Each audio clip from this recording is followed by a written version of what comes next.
Different foods stimulate different levels of insulin. What's insulin's job? Well, to tell you to store more body fat. If it's chronically high, you're going to gain a lot of weight because you're moving a lot of glucose into the cells. They're going to fill up so that glucose can no longer go in the cell because the cell is full, which is called type 2 diabetes. So you can store energy in the form of either sugar or fat. When you have too much fat, that's obesity. When you have too much sugar, it's diabetes. Where the fat comes from predominantly with fatty liver disease is through de novo lipogenesis, which means that you're eating carbohydrates in excess in the presence of a lot of insulin. That contributes to the fatty liver and the visceral fat much more than just general calories or whatever. I don't worry about saturated fat in the least. Is it a natural fat that came from nature and has been used for hundreds of years? Then I'll eat it. If it's the newfangled fat, then I won't, because I'm not confident that it's not going to harm me. This is the problem with the whole calories argument. They dumb it down to every single problem is a calorie problem, just like every single alcoholic drinks too much alcohol. Yes, I get that, but why?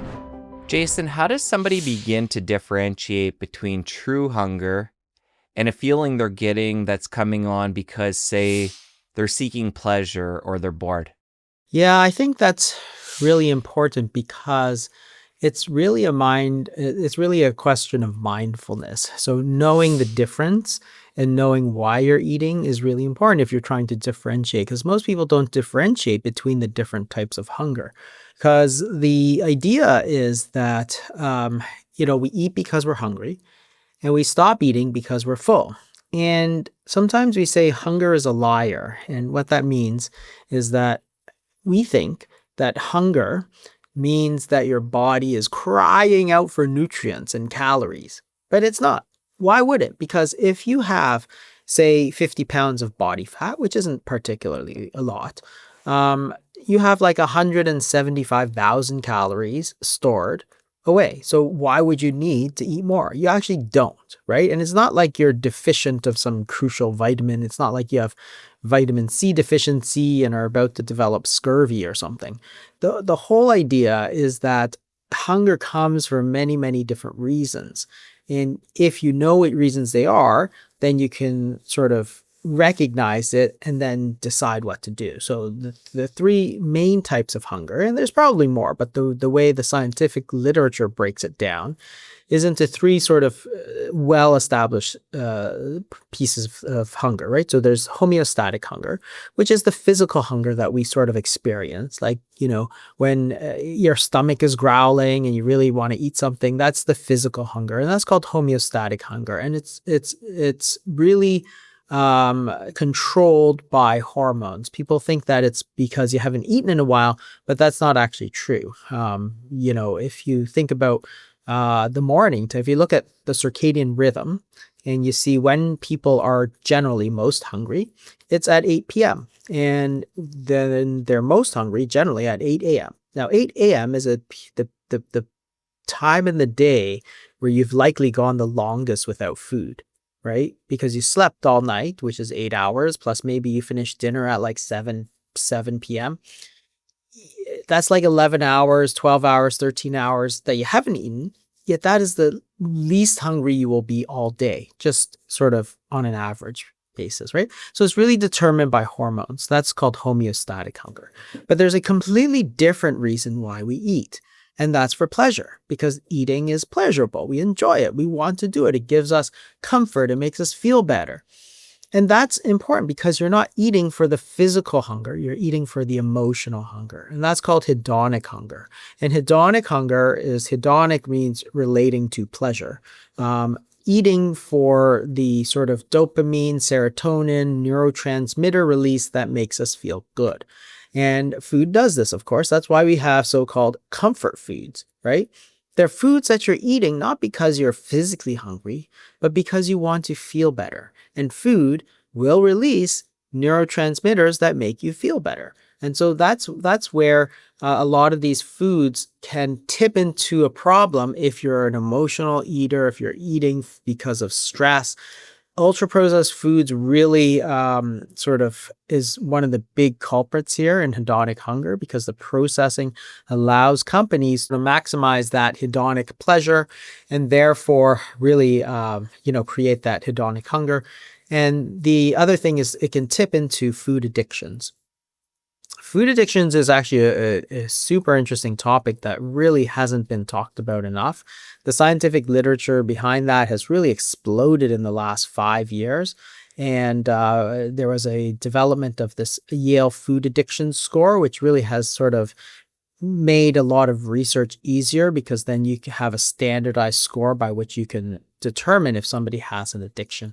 An addiction is very interesting because an addiction is really basically something that people do despite knowing that it's bad for them. So smoking, for example, people will continue to smoke, people will continue to drink alcohol, people will continue to do cocaine, even though they know it's killing them. They can't stop. They're addicted, right? Not everybody has to be addicted for a substance to be addicted. Not everybody who smokes becomes addicted. Not everybody who drinks becomes addictive, yet the substance is still highly addictive. And it's the one thing about these addictive substances is that they're always highly processed. So if you think about alcohol occurs naturally, but people rarely, if ever, get addicted to it because it's in a very small amount and very hard to get. Whereas when you process it, you instead of 2% alcohol that you might get naturally in some fermented berries or something like that, you're getting like 40, 80%, sometimes higher. Same with nicotine, you have to process it. Marijuana. You can take cocaine and you have to process it to get, poppies, and you can process the poppies to get narcotics like cocaine and so on. So the whole idea is that if you're eating because of an emotional reason, that's a totally separate thing. And if you know that's what's happening, then at least you can try and do something about it. So say if you're eating to feel better, well, if you know that that's your problem, then you can say, what else can I do to feel better? Maybe instead I could go for a hike. Like, if you live in Switzerland or Colorado, you can go to the hike and get tremendous pleasure from doing a nice hike. And you might say, okay, instead of getting together and eating, let's get together and go for a walk, right? You can decide to do things like that once you realize that it's the hedonic hunger that's getting you. And the third major type of hunger is this conditioned hunger, which is the social environmental hunger. And this sometimes people call food noise. Basically, it's this sort of constant noise that's creating hunger. So there's something, conditioning is a term used in behavioral psychology. And the classic experiment in conditioning is Pavlov's dogs. So what they did was they had Pavlov's dogs, and they basically, when dogs see food or smell food, they salivate, they get hungry. That's fine. If you ring a bell every time you feed the dog, very soon the dog, upon hearing the bell, starts to salivate and get hungry, right? So a bell is a neutral stimulus because a bell should not cause a dog to salivate or get hungry. But because you've conditioned it, you've paired the two together in the dog's mind, now you have this conditioned response to the neutral stimulus. So you respond by being hungry to the bell when you normally would not have. Now think about what happens in modern day North America. Well, you've paired, you eat in the car, you eat in front of the computer, you eat in front of the TV, you eat because it's breakfast time and somebody yells at you if you don't eat breakfast. You eat in the mid-morning, you eat when you go get a coffee, you eat at lunchtime, you eat after school, you eat at dinner time, you eat after dinner, you eat when you go to the mall, you eat everywhere. So the problem is that when you go and sit in your car, you've paired this neutral stimulus, you have this conditioned response. I need to eat something because I'm sitting in my car. You sit in front of the TV. Hey, I need to eat something. This is the constant food noise that people talk about. They don't even recognize what has caused it, but it's classic conditioned behavior. And that's a different type of hunger because every time you see in dogs, is every time they hear the bell, they get hungry. Here it's every time you see the car, every time you go sit in front of the TV, every time you sit in front of the computer, every time it's breakfast time, every time it's coffee time, every time it's like constant. So people are like, wow, this is just constant food noise.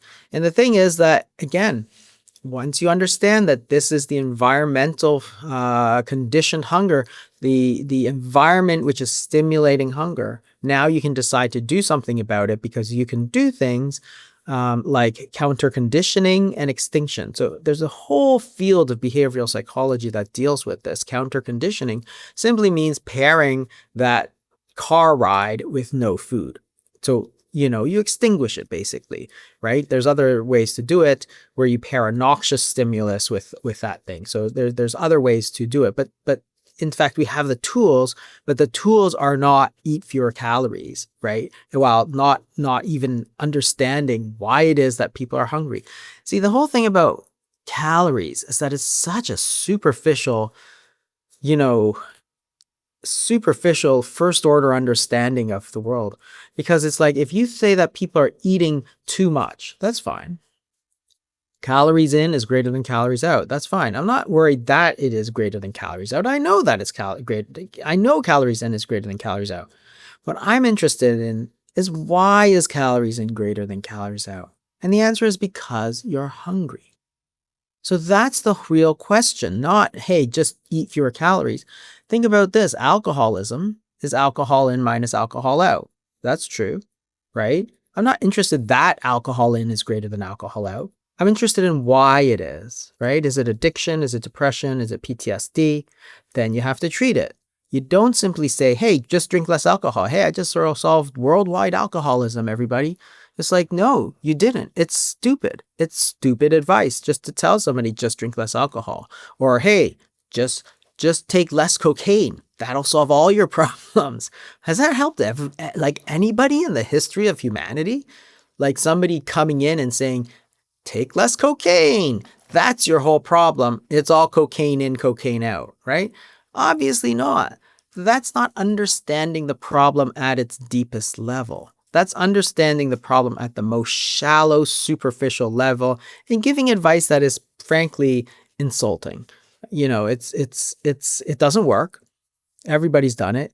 Everybody's advised it, and it doesn't work. That's what the studies clearly show. Yet there's still people out there insisting that that's the be all and end all, just like alcohol in, alcohol out. Well, yeah, everything comes down to less alcohol, right? It's like, you don't get it, do you? It's like, you got to understand the why behind all of this. All right, so at this point now, we understand what's happening behind the scenes. Hunger's running the show. What's the next step? How do we engage with this hunger piece in a healthy way now that we understand the framework? Yeah, so there's 3 different types of hunger. So in the hunger code, I go through the 3 different types of hunger and basically how to deal with them. So I go over sort of 3 golden rules, and there's like 50 weight loss tips. So you have to take each one separately because each one is a different problem. So if your problem is homeostatic hunger, then of course, then you have to deal with it. So you have to think about the process that goes from food to weight gain. And everybody thinks it's, calories to weight gain. No, that's so superficial again. Foods don't cause weight gain. You can only gain weight when your hormones tell you to gain weight, right? So, you think that when you eat food, it automatically goes into storage. No, your body could either store it or burn it, right? So if you take the energy balance equation, and they say body fat, which is a store of calories, equals, calories in minus calories out. That's fine. It's just like your bank, right? Your bank is a store of money, just like your fat is a store of calories.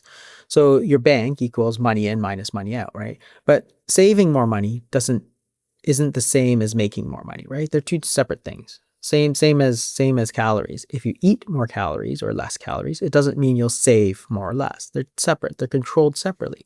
If a bank is closed and you make more money, you don't save any because, it's just sitting out there, right? So the point is that if you rewrite this equation and say, instead of body fat equals calories in minus calories out, you say calories in equals body fat plus calories out. What it tells you is that for every calorie you eat, your body can either store it or burn it. And which one does it do? It's not the number of calories that matters. It's what your body does with those calories, right? And that's all about the hormones. So the main one is insulin. The other thing that's important is that once you realize it's all about the hormones, then you realize that the body fat percentage is controlled like a thermostat, right? It's not just here's the leftover stuff, take it and store it. your body actively controls how much body fat you carry. And this is called homeostasis. This is why it's called homeostatic hunger. Homeostasis is a concept which is true for so many systems in the body. Essentially, your body controls a variable, and when it gets out of range, it activates processes to get back. So body temperature, for example. Your body temperature is roughly, 97 degrees. And if you live in the Sahara Desert and it's very hot, then you're going to sweat and you're going to cool it down so you get back to that level. If you live in the North Pole where it's very cold, you're going to shiver and generate heat and bring yourself back up, right? So even though you could say body temperature equals heat in minus heat out, that's not how the body controls it, right? It doesn't go putting in extra heat like willy-nilly, right? It doesn't throw extra heat. Oh, here's some extra heat. Your body temperature will go up. No. You want a set body temperature and you actively regulate to get there, okay? Just like your room thermostat, right? So your room temperature is the same. When you set the room temperature 72 degrees, say, and when it gets too hot, it activates the air conditioning. And when it gets too cold, it activates the heat, right? So it doesn't heat it itself, but it activates ways to heat it up. And this is true for so many different systems in the body. So salt, if you eat a lot of salt, you'll pee out a lot of salt. If you don't eat a lot of salt, you won't pee out a lot of salt, right? In either way, your sodium level stays stable.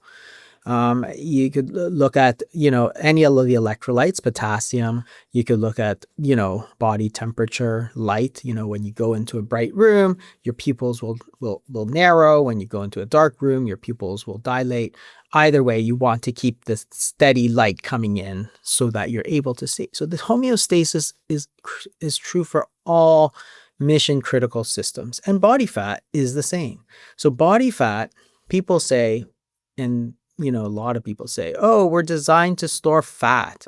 So now that food is so easy to get, we're all doomed to get fat. That's completely wrong. It has no basis in science whatsoever. There's no proof of that because think about it. If you're a wild animal and you carry too much body fat, you're going to die. Simple as that. If you're a predator, you can't catch anybody. If you're a prey animal, you will get caught very quickly and you will die. Okay? If you carry too little body fat, you'll never survive the winter. So you're going to die. So it's a mission critical system. So how much body fat you carry is set. So when you go into a room that is too hot, you don't say, oh, heat in must be greater than heat out. It's like, no, you'd say, why did somebody set the thermostat so high? Let me turn it down. So the body fat is the same. There are certain hormones that push it up, and there are certain hormones that push it down. How do we know this? Well, we have drugs that are very similar to these natural hormones, and when we give it, body weight goes up. Insulin is the prime example. You give somebody insulin, their body fat goes up. It doesn't matter how much they eat, because your body has two levers, just like the room has air conditioning and cooling, right? Your body can adjust your food intake through hunger, or it can adjust your basal metabolic rate, which is your calories out, so that it gains weight. Basically, if you give somebody a lot of insulin, you're telling their body, gain fat, store more fat. You're pushing that body fat thermostat up. Now, if you eat the same amount of calories, your body's like, hey, I can't gain any fat if I stay the same, so I'm going to push my basal metabolic rate down. I'm going to burn less. And guess what? Every single scientific study of weight loss has shown exactly the same thing. As you lose weight, your basal metabolic rate goes down. So the point is that if we can experimentally make somebody fat, we know that we're pushing up the body fat thermostat. So insulin is one of these hormones that pushes it up. Cortisol pushes it up. What pushes it down? Well, GLP-1s push it down. GIP pushes it down. How do we know that? Ozempic. Ozempic is a classic satiety hormone, glucagon-like peptide, and glucagon, of course, is like the opposite of insulin, basically. So when you stimulate glucagon, you're basically stimulating the opposite hormone of insulin, and you lose weight. And we all know from so many studies that GLP-1s, Ozempic does cause weight loss as long as you stay on it. Why? Because you're pushing that body thermostat down. But there are other ways to stimulate GLP-1. It's a natural hormone. Protein, for example, will stimulate GLP-1. Fiber will stimulate GLP-1. There are lots of different ways. GIP is part of the drug Mounjaro, for example, and it's more effective because it affects both GLP and GIP. There's a third one, glucagon. You could use glucagon directly, and a third drug that is under development also stimulates that. The other thing is if you activate the sympathetic nervous system, so adrenaline and noradrenaline, it pushes the body fat thermostat down. So if you think about the sympathetic nervous system, it's actually part of the autonomic nervous system, which is, basically runs all the autonomic functions or automatic functions. The sympathetic tone is the fight or flight response, and the parasympathetic, which is the other part, is the sort of rest and relaxation. If you give amphetamines, which are stimulants, and stimulates or noradrenaline. So amphetamines were classically called speed. That was the old street name. They were actually used in the 60s and 70s as weight loss drugs. So crack, cocaine, methamphetamines, right? Amphetamines, they were used for weight loss. Why? Because they belong to a class of drugs called anorexiants. Right? People think, oh, you're burning more calories. No, you're killing the appetite. When people take speed, their appetite just dies. And it is very effective because the sympathetic tone pushes the thermostat down. Your body's like, oh, I need to, lose some of this body fat. I'm going to turn off my hunger because that's how it affects, that's the actuating. That's just like the thermostat using the air conditioning or heating, right? The thermostat doesn't control it, but it activates hunger or deactivates hunger, right? So that's what sympathetic nervous system does. So the old drug fen-phen, which is fenfluramine, phentermine, did the same thing, stimulated the sympathetic tone. Weight loss was 17% of body weight, on par with the modern miracle weight loss drugs, Ozempic, right? Nicotine is a sympathetic stimulant. So when you smoke, your appetite goes down. It's real. Everybody knows it. It's been well documented. Smokers weigh less than non-smokers. Why? Because they're killing their appetite. They've got the sympathetic stimulation. You're pushing that thermostat down. So there's lots of hormones that do this. There's testosterone, estrogen, progesterone, for instance, thyroid hormone. There's baroreceptors in the stomach that do this, the vagus nerve. Dopamine, so reward systems, for example, serotonin, insulin, cortisol, leptin, ghrelin. That's like all these different hormones. Some of them push it up, some of them push it down. Where it winds up is how you determine it. And that's why, and again, this data has been around for like 50 years. That's why if you have two people, for example, you have somebody who weighs 150 pounds, but always weighed 150 pounds or 160 pounds, right? And you have a person who weighed 200 pounds and lost weight to 160 pounds. Those two people are very different. The one who's always been 160 pounds does not struggle to maintain his or her weight. The one who used to weigh 200 pounds and then goes down to 160 struggles mightily. Their hunger is off the charts. Their metabolic rate falls. Why? Because your body is trying to go back up. The thermostat's set at 200 pounds and you're at 160. So the thermostat's like, I need to activate hunger. And if you're not going to eat more, I'm going to turn down your metabolic rate. And the differences have been well documented. I mean, I was reading studies from the early 80s that were showing exactly this phenomenon. And you can't understand it unless you understand the body fat thermostat. There's studies by Dr. Leibel in the New England Journal in the 90s where he simply took somebody, force-fed them, made them gain weight. As they gained weight, their metabolic rate went up. Why? Because their thermostat was down here. Your weight is up here, so it activates the metabolic rate to try and burn off those calories. As he returned them to the normal weight, metabolic rate came down. As they lost weight, their metabolic rate kept going down. Again, why? Because the thermostat's up here, your body weight's down here, you activate hormonal hunger, you get hungry. If you don't eat still, because this is a controlled situation, it turns down the metabolic rate so that your weight will go back up, just like a thermostat. In fact, you can't understand any study in obesity medicine unless you understand the body fat thermostat. So it sounds like when it comes to this body fat thermostat, it's either permanent or semi-permanent by the examples you just gave. So in that example where somebody went from 200 down to 160 and their body is trying to push them back up because that's their new normal, does that ever become a new normal at that new weight of 160? Yeah, you can.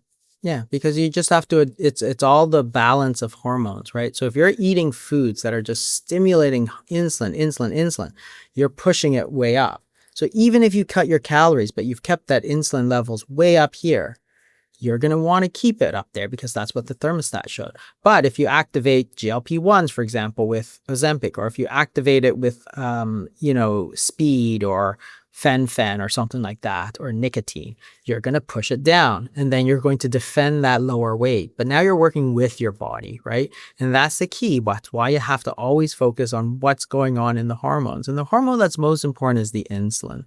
And the insulin is the one that's most responsive to food, because a lot of these other things, many of them are like genetically determined and so on. So thyroid, you can't do much about. Testosterone, estrogen, progesterone, you can't do much about, right? I think the clearest demonstration for the sex hormones, just to deviate for a second, which I always think is interesting, how nobody ever talks about this. But if you think about pre-puberty, boys and girls have roughly the same level of body fat. After puberty, girls have about 50% more body fat. Well, why? Why should that be? Is it willpower? Is it calories? Like, have you seen how many calories a teenage boy eats? It's not calories. I mean, they clean you out. Your fridge is empty, right? They're eating everything in sight. So why do they have 50% less body fat? Why? Because their hormones told them to. So when girls go through puberty, they get estrogen and progesterone, which gets them ready for, fertility. So they store fat subcutaneously in their breasts and their hips. That's because their hormones told them to. Boys, because they have a lot of testosterone, will use it to build a lot of muscle. And they'll be very active and they'll do all kinds of stupid things, right? But that's because of the testosterone. That's basically what it is. So, why do we pretend that this body fat is all about willpower and calories, right? These two people, a boy and a girl, as they go through puberty, could eat the exact same calories. And it's actually not even close, because boys, I think, truthfully, eat way more calories than girls. But even if they ate the same calories, they would have very, very different levels of body fat, because it's under hormonal control, because it's this body fat thermostat. Girls get it pushed way up here because that's what the estrogen progesterone tells it to do.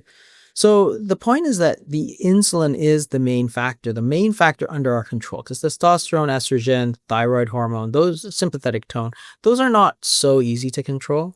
But insulin is, because different foods stimulate different levels of insulin. So if you have a lot of insulin, what's insulin's job? Well, to tell you to store more body fat. It's literally one of its main jobs. And so if you eat a food that stimulates a lot of insulin, you're going to store more body fat. And again, I don't know why people pretend it's different. It's crazy. Let's take two foods, for example. Say you eat 800 calories. You eat a 3-egg omelet with a vegetable omelet in the morning. Pretty big breakfast. You're going to be full at least until lunch and maybe till dinner. Because I've had, these at resort and stuff, and I couldn't eat until dinner time. Okay, so you have 800 calories, but very little insulin release. So therefore, you don't store it. So remember, if we go back to the energy balance equation, which is calories in equals body fat plus calories out, or you have 800 calories, do you store it or do you burn it? Since you have very little insulin, you don't store it, and all those 800 calories are floating around. That's why I'm full till dinner time.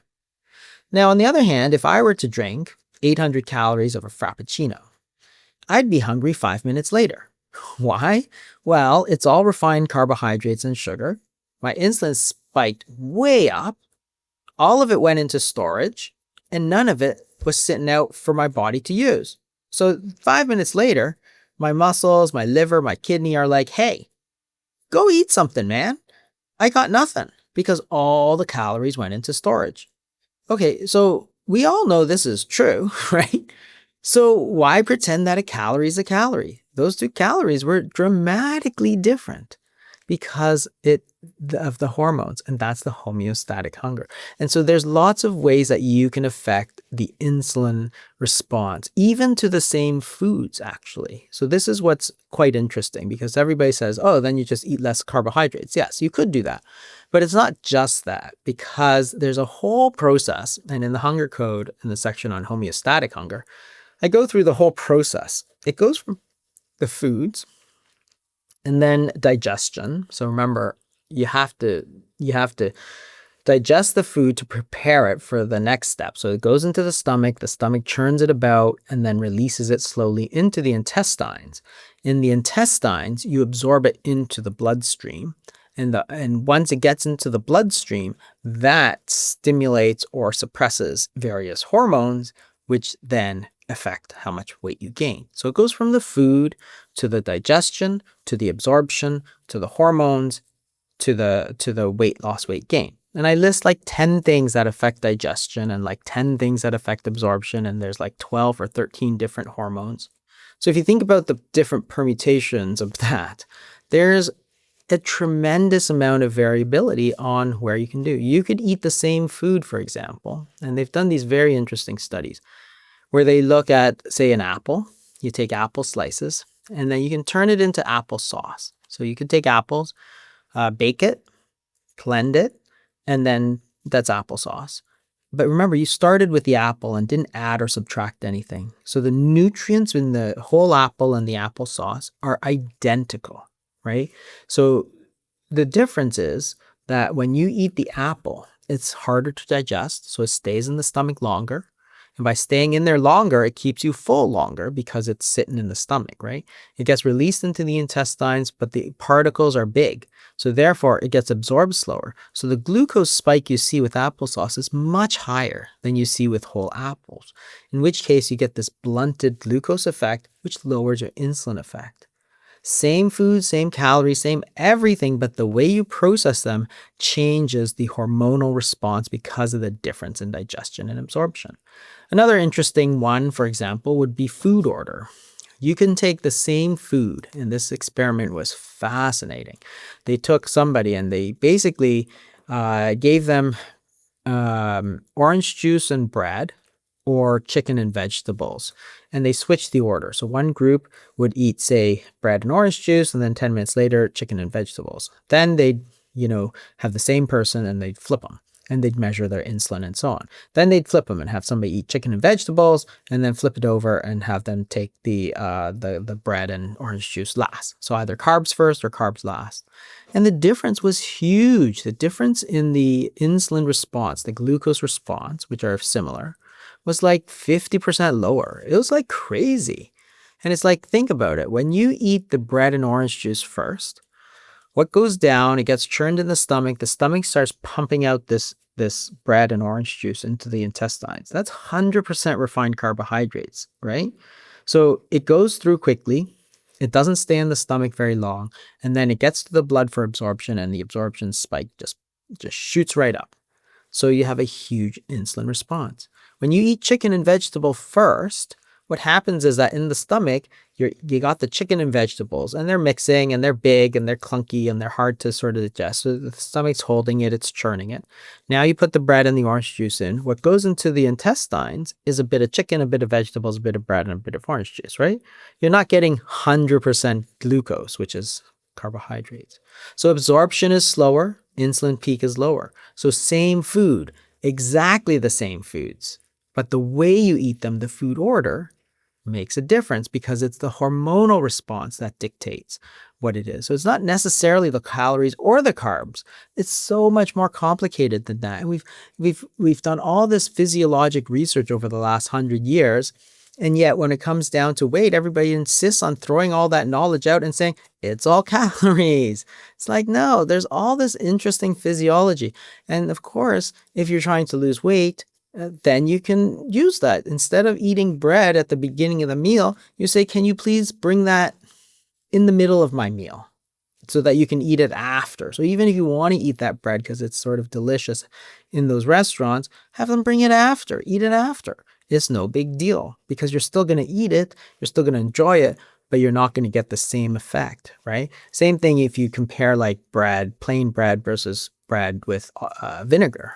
Again, much lower glucose response because the vinegar actually inhibits the breakdown of the carbohydrate. So again, instead of having bread by itself, dip it in some olive oil and vinegar, right? So easy things that can change. It's about having a low insulin diet, not necessarily a low carbohydrate diet, because it can still be done. So those are some of the tips, the weight loss tips that I have in the book. I mean, there's like 50 of them, right? So there's a whole lot. There's a whole lot of physiology in the book.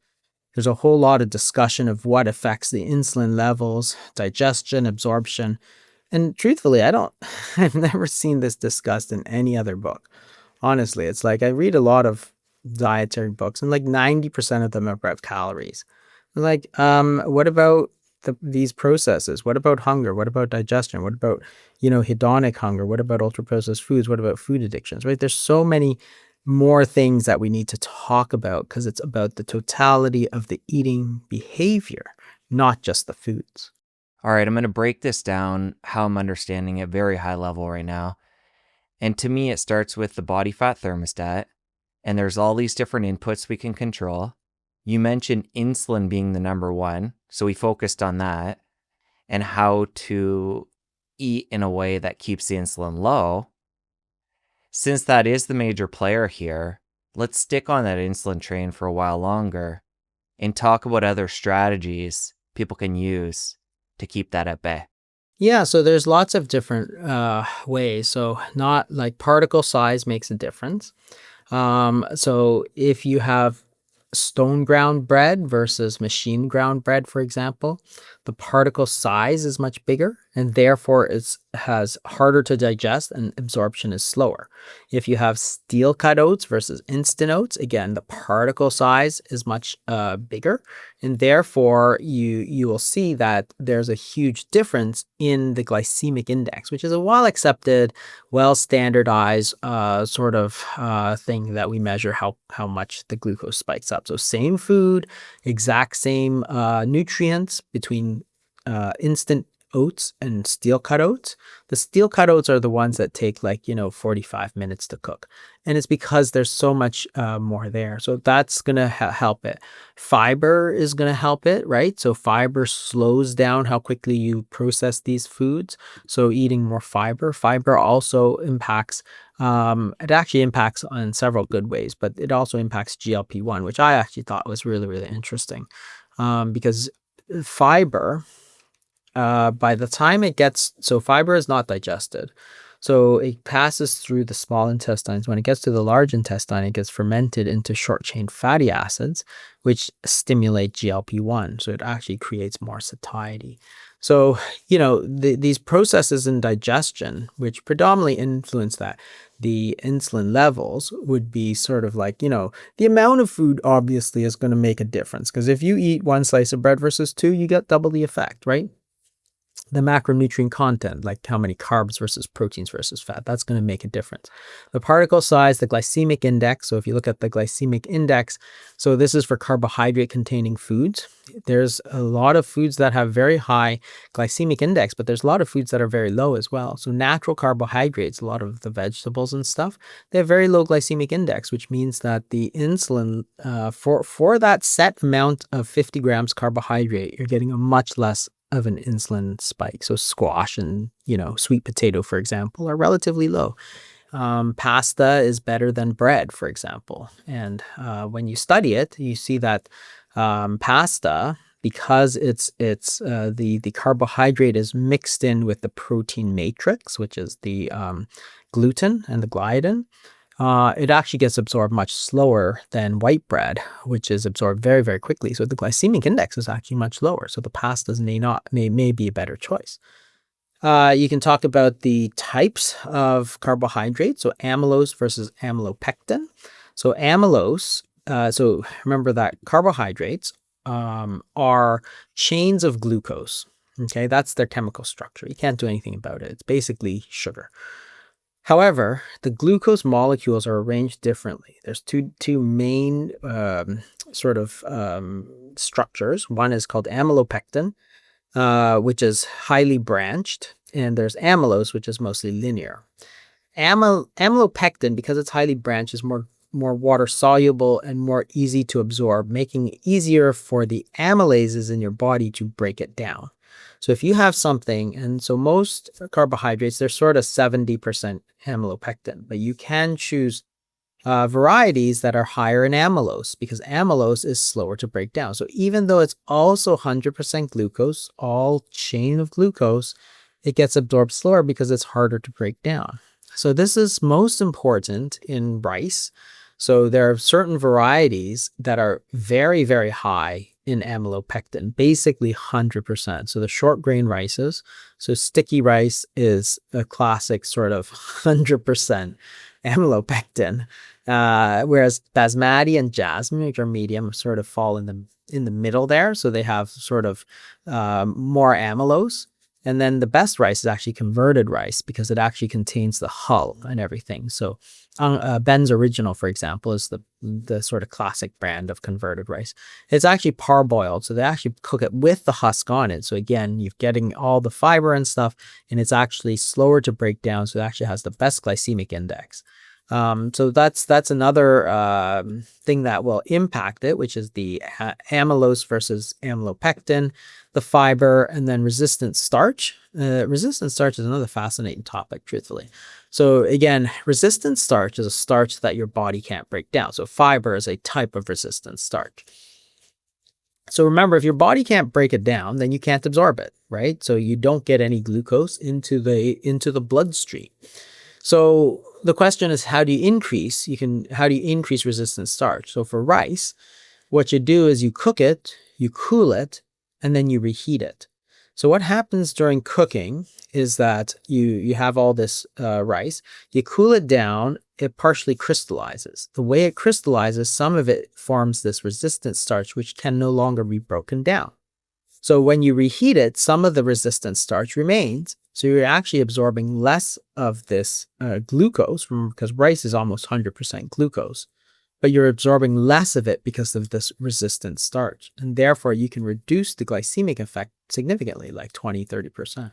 So again, if you must have rice, you can simply cook it, cool it, and then reheat it. And you know what? It actually tastes exactly the same because I do it all the time now. And I don't do it necessarily because of that. I do it because it's easy, right? I make a big giant pot of rice and then I put a bunch of it in the freezer so that whenever I need, I need it, I just take it out, right? I don't, but the point is that even though it tastes exactly the same, you're not absorbing as much and you're getting less insulin effect, right? And that's resistant starch. You can't do the same for potato, but you can eat potatoes cold. And that is also going to increase your resistant starch because the resistant starch in potatoes, when you cool them and then reheat them, all of the resistant starch just sort of melts away. It's just part of the crystalline structure. So if you think about the rice, for example, if you ever ate cold rice, it's not edible. It's crunchy and it's hard. That's because of the way that the glucose crystallizes within the rice is actually hard and brittle and tastes terrible. When you reheat it, it's actually some of that sort of hard stuff that remains. So resistant starch is another way that you can impact that. The food matrix is important because again, if you have a bunch of proteins and fats, you're going to slow down. So the food matrix is the sort of physical structure in which the food is contained. So depending on the food matrix, you can impact how quickly it goes up and down. And that's like the digestion, like so many different variables. Then you get to absorption. And you have to think about how quickly the food empties from the stomach. Because if food goes very quickly through the stomach, then you're going to have very, very quick absorption, right? Because the absorption only happens. Absorption is going from the intestines into the bloodstream. So if the stomach is pumping out the foods very quickly, then you're going to absorb it very quickly. bigger foods, bulkier foods, chunkier foods, that's going to stay in the stomach longer. When you compare apple slices, for example, to applesauce, the gastric transit time is much different between the two, which impacts how quickly you absorb it, which impacts your hormonal response, which impacts your weight gain. It impacts that thermostat, right? So the way you cook it makes a difference. If you puree it, it makes a difference. If you juice it, if you blend it, the viscosity makes a difference. So, thicker foods, again, thicker liquids like soups are better than thin liquids like sodas because it stays in the body longer. Acidic foods will impact. So vinegar, for example, and all organic acids actually inhibit salivary amylase.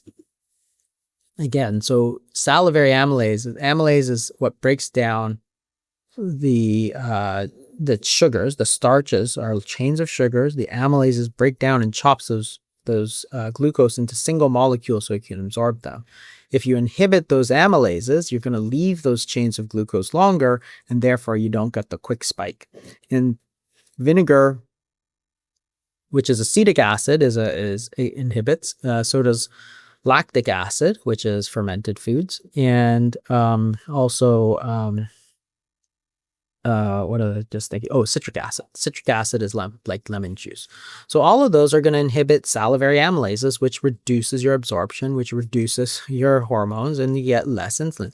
So this whole low insulin effect is not necessarily from the foods. Food order, we talked about meal timing, for example. So if you eat very late at night versus early in the morning, that impacts. So, and then that in turn impacts the hormones, insulin being the major one, but also stomach distension, for example. These are the baroreceptors. If you have very big foods, like very bulky foods like broccoli or something, right? Bulky, right? It basically fills up your stomach and then signals your brain. And that's one of the hormones that tells you to stop eating. Certain foods will not only impact insulin, but impact things like peptide YY, cholecystokinin, which are satiety hormones. It'll impact GLP-1, GIP. Those are satiety hormones. So for example, when you eat that steak, you're stimulating a lot of GLP-1 and you have to stop at some point. You can eat one hamburger, but can you eat 20? Hardly, right? Whereas if you drink like soda, where you don't get any GLP-1 stimulation, you can keep going. You can keep chugging that soda as long as you want, right? You're not creating any satiety. And satiety, hunger are all hormonal effects. They're hormonally driven. So you have to know what is it that you're doing. So how do these foods affect your hormones? And then you get the sort of total picture of how you're being affected. Coming back to this point of timing when we're actually eating, you write in your book that having the same meal at night versus breakfast will make a 30% difference with insulin. And again, as we go along here, we're learning that insulin is at the root of all of this. We want to keep insulin low. So to me, that number is just staggering. Staggering, yeah, because in the morning time, what happens is that you have a normal secretion, part of the circadian rhythm. You get this normal secretion of things that antagonize. So these are the counter-regulatory hormones because they run counter of insulin. And that's sympathetic tone, growth hormone, and cortisol. So these get released naturally in the brain around 4 or 5 a.m. And this is because they want to get your body ready for the day. But the thing is that because they're high early in the morning, they're going to antagonize the effect of the insulin. So you're going to get much less insulin effect when you eat that meal early compared to when you eat it late. And it sort of makes sense because if you think about it, what happens when you eat first thing in the morning, a big giant, 3-egg omelet in the morning, you get less insulin effect, which does what? Well, it stores less of those calories in your fat stores so that you have it available for energy. If you're eating at 11 p.m. and you eat this giant meal, right, then your body's like, well, they don't have those counter-regulatory hormones, so insulin is sort of unopposed, and then it's going to stash as much of those calories into body fat as it can, which is what it should do. Because you're going to sleep. Why do you need to leave all those calories floating around? You're going to sleep in like 2 seconds. So you should actually stash them all away. So the body's not stupid. In fact, it's purely logical. Of course, you should have less insulin effect early in the morning. But what it means is that you should move as much as you can or your calories early. And this is the strategy that's just been studied in several important studies now called early time restricted eating. So they've done studies on fasting like a 16-8, but really try to, rather than skipping breakfast and moving late, to eat early and then skip dinner time, right? So that's always been more effective. The problem is that the way our sort of social schedule and work schedules sort of lay out, it's always easier to skip breakfast than dinner, but that's a separate issue, right? All right, so far we've went over a number of different ways, if we're going to include carbs, to keep the glucose down, keep the insulin down. We talked about eating earlier in the day and the benefit there. You just brought in intermittent fasting, which could be paired with that as well. So we're starting to put the pieces together here, what a low insulin lifestyle looks like. Another piece to this is not snacking. Yeah. Talk about this in respect to insulin. Yeah, I mean, snacking sort of every time you eat, if you're eating sort of a mixed meal, every time you eat, insulin is going to go up. And it should, because when you eat, you're taking in calories and your body should store some of that for use later on, right? That's why you don't die in your sleep every single night. So the whole point is that if you are stimulating insulin, which is telling your body to store body fat, and you do it 6 times a day, that's going to be far less effective if you're trying to lose weight than if you only stimulate it twice a day or once a day. So you can't actually lose body fat while you're eating, right? It's like when you eat, you turn on insulin and you want to get it up. Fasting is the most effective way to bring your insulin levels down. And by doing that, and insulin is not a bad hormone, it's a natural hormone. It's just too high. If you're overweight, then it's probably too high. That's the main hormone that's pushing your thermostat up. So fasting, it plays like a key role because it's like the single most effective way to bring down your insulin levels. It's virtually impossible to lose weight and eat all the time. It just can't happen because physiologically it can't happen. You need your insulin levels to fall, and when it falls, you're telling your body, hey, let's release some of those calories, right? Insulin is high. You want to store the calories. Insulin is low. You need to release those calories. So keep it as low as possible. So therefore, maximizing that fasting period is sort of a key thing. It actually is one of the most important things that you do. I have 3 golden rules in the hunger code. One of them is ultra processed foods, which is a separate topic. It deals mostly with the hedonic hunger. But the other thing is, fasting. Don't eat all the time. Like that's a kiss of death, truthfully. And because it actually does a lot of things, but if you think about the homeostatic hunger, it encourages your body to release those calories, which decreases the hunger. From a hedonic side, if you're not eating, you're sort of limiting, but you can, it's great for like food addictions and stuff, which need to be treated with abstinence. And then from a conditioned hunger, the food north sort of thing, the fasting sort of breaks all these, paired stimuli, like, basically if you get used to not eating in your car, then you're going to break that hunger that's generated, that conditioned hunger that's generated when you go in the car, because you normally pair it with eating.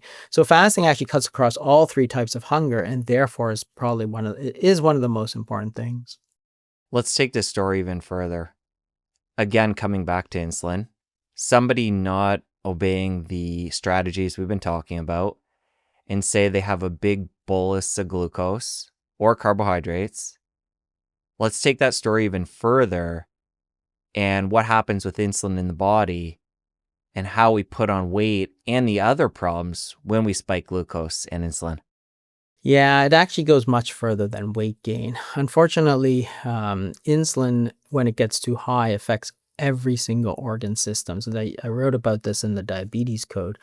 And the whole problem is that if you have insulin moves the glucose into the cells, right? If it's chronically high, so if you have too much insulin, you're going to gain a lot of weight because you're moving a lot of glucose into the cells. The cells are going to store it as body fat. But more than that, they're going to fill up so that the glucose can no longer go in the cell because the cell is full. So the glucose is going to spill out of the cell, which is called type 2 diabetes. So you can store energy in the form of either sugar or fat. And you have too much fat, that's obesity. When you have too much sugar, it's diabetes. And diabetes raises your risk of virtually every problem we know. So heart disease, strokes, cancers, infections, kidney disease, blindness, amputations, pretty much you name it, diabetes makes it worse. So therefore, it's actually a very, very critical player in this whole thing. And it's all driven by the hyperinsulinemia that we've been getting. So all of these diseases, the type 2 diabetes and obesity, they're basically both diseases of hyperinsulinemia, as is PCOS and certain other diseases that we find. But the insulin is, and it's not, again, it's not that insulin is a bad hormone. Any hormone that is excessively high is bad, like hyperthyroidism. You have too much thyroid hormone, right? You could have too much growth hormone. That's gigantism, right? You could have too much estrogen, too much testosterone. Like it goes on and on. These are natural hormones, but when that level is excessively high, then that becomes a problem. And how does it become excessively high? Well, with natural foods, it generally doesn't because you activate these natural satiety hormones. So with natural foods, you stop eating at some point, right? You eat steak, you stop at some point because you get full, right? It activates GLP-1 and other satiety hormones, peptide YY, cholecystokinin. It's when you start to see all these ultra-processed foods that get around the satiety mechanism, right? They take the white bread, they take away the protein, they take away the fat, they pulverize it into a fine dust. They add texturizers and emulsifiers so it just melts in your mouth. Like a loaf of Wonder Bread or whatever is soft for like a week and a half, right? Now compare that to a loaf of bread that you would buy at a bakery, which doesn't contain all this chemicals. It's rock hard the next day. It's like you get a sourdough loaf. The next day, it's rock hard. That's what it's supposed to be. But all those chemicals keep it soft. But that generates the mouthfeel, the texture that's going to keep you eating. And you're going to keep eating it because, it stimulates pleasure. It's absorbed so quickly. You get this big spike of dopamine. So you get this hedonic hunger that gets generated, right? So there's a whole cascade to even beyond the homeostatic hunger, which is a huge topic by itself. You've got these other types because if you start overeating these sort of these ultra processed foods, then you can overcome any signals from the homeostatic side, which says, hey, you're full, but then you can't stop, right? And that's the whole problem. A big part of the messaging in the new book is to get rid of these ultra processed foods. How often do you find that's enough? Because the other lever we can pull is to greatly bring the carbs down or get rid of them. Yeah. So talk about working with patients over the years. How often do you need to go more drastic and actually bring the carbs down versus just get rid of these foods that are basically made in a lab? Yeah, essentially 70% of the American diet is ultra processed foods. And that becomes a problem because, more of what we eat is ultra processed than not. So if you can bring somebody back to, reasonable levels. So you look at other countries like Italy and stuff, they're like 20, 25%, right? And Italians, they love their food. They're famous for loving food, right? But there's not that much obesity. Why? Because they're not eating the ultra processed foods. They're eating the foods, enjoying them. But then they stop because they're natural foods. They don't have this thing where they keep popping in the cheese puffs and don't stop. And so you sit in front of the TV. You initially were not hungry. Now you're hungry because of the conditioned hunger.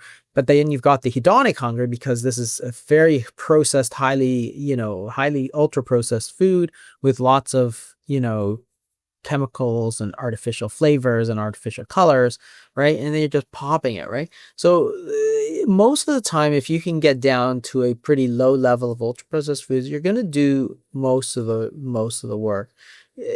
Sometimes you do have to dramatically, especially if you're way overweight or your insulin levels are very high, you have to go further and dramatically lower the carbohydrates or add the fasting, which is of course zero of everything, right? So that's another lever to pull.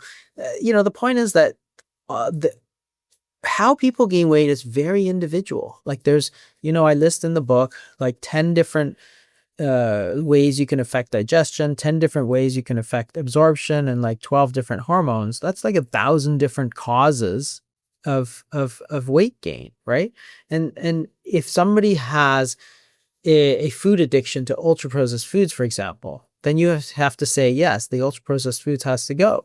You don't necessarily need to cut the carbs, right? And this is the problem with the whole calories argument, because they dumb it down to every single problem is a calorie problem, just like every single alcoholic drinks too much alcohol. Yes, I get that, but why, right? The whole thing is that, for them, to the man with a hammer, every problem is a nail, right? So it's like, hey, your problem is ultra processed foods, eat fewer calories. It's like, what? That's not the solution. If your problem is ultra processed food, eat less ultra processed foods. If your problem is you're not getting enough sleep and therefore you're stress eating, right? The answer is not eat fewer calories. The answer is get more sleep. Like, isn't that obvious? Why would you use this hammer for a problem that's not a nail, right? If your problem is that you're, eating too many carbohydrates, then it's not eating fewer calories, it's eating fewer carbohydrates. If your problem is that you're eating because you have all this food noise, this conditioned hunger, then deal with that. Figure out how you're going to deal with that.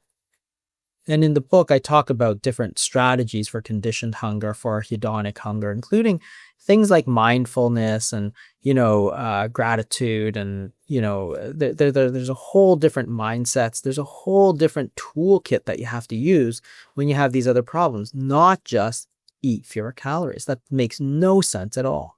Up until this point, we've been heavily focused on carbs. In the new book, you do talk about protein and how Americans are having too much of that. Bring that in. The protein is a tricky one because it's sort of good and bad, right? So protein is good in that it is not carbohydrate. So if your problem is that you're worried about stimulating insulin too much, then yes, it's not a carbohydrate, so it's a good thing. It stimulates a lot of GLP-1, so therefore creates a lot of satiety. So it can be a good thing. High protein diets can be a good thing. On the other hand, so proteins are amino acids.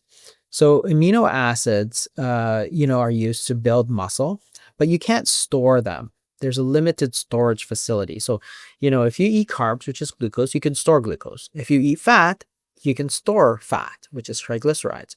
You can't really store amino acids. So any excess protein that you eat has to be turned into glucose, right? So if you're not eating enough protein, then you need more protein. But once you get enough protein, if you eat more protein, that protein gets turned into glucose.